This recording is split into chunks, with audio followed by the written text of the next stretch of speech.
Good. How was your practice? It was good. It's a typical Thursday for us. You know, we're not in pad, so it's a mental day for us. But they were sharp. So we were told it was over at 10:45. Was there a last-minute change, or was there just a there's miscommunication never been. there? I have no idea. I've had the same schedule since last May. So you guys are stuck with the same regimen when Thursday's more of kind of a walkthrough for you? yeah, nothing's changed for us. It's like Groundhog Day. Obviously, you played a great opponent, but when you talk about self-inflicted wounds last week, that kind of implies that things took place independent of the opponent. How do you feel like you've addressed those this week? Jumping off sides has nothing to do with your opponent. I mean, that's us, you know, and putting the ball on the ground because we're not carrying it the right way.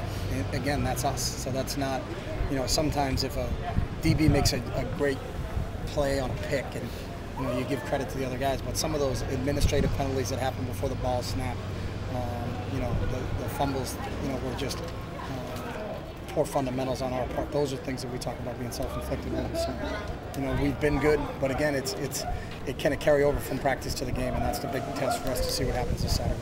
Did you notice any intensity change or difference in your team's practice this week from No. last week? Well, these guys kind of practice the same way, and they have for 3 years now.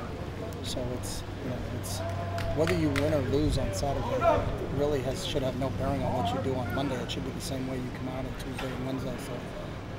You know, I wouldn't want to coach a team that, well, we won, so we're going to practice real hard this week, or we lost, so we need to practice harder. So you need to be consistent in practice at your top every single day. So. Prospect of playing at home, jazz guys up a little bit, though? I think so.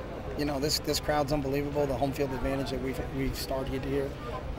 I don't know the last time. I couldn't tell you the last time we've lost. I know for the last 2 years we've been undefeated at home, so it's got to go back to sometime 3 years ago.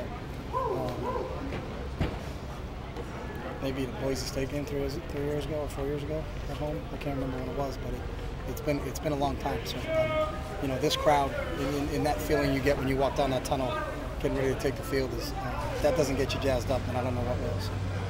Your view of how Darren played, he's taken some criticism this week. I didn't criticize him. So I've said it since after the game. I thought he played good, but not great. You know, some decisions in the passing game that he probably wanted back, but that's part of playing quarterback. So.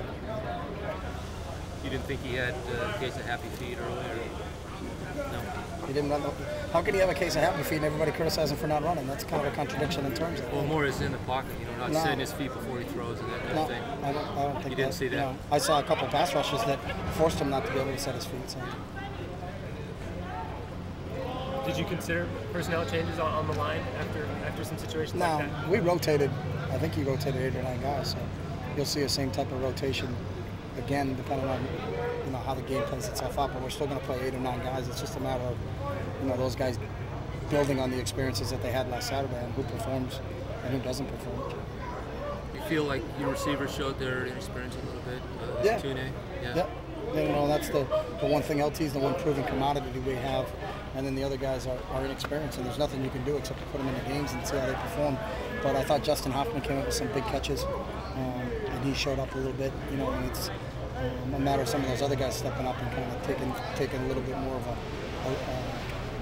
kind of showing up when they're supposed to show up. And when you got to make a play, they got to make a play. So. Will Murphy was a guy who played a big role despite being banged up a little bit in camp. What has Will done over the last couple years? Will Murphy. What has Will done over the last couple years? What do you like about him that he Will just gives you great effort. You know, he's got a real good attention to detail and understands what we're doing. And I think because of some of the we've been banged up a little bit out wide, he's taken advantage of the opportunities he's had out there. Shape today looks good. Thank you. I was trying to look like you, Ken, and I can't do that. You know. You're one of a kind. No one can.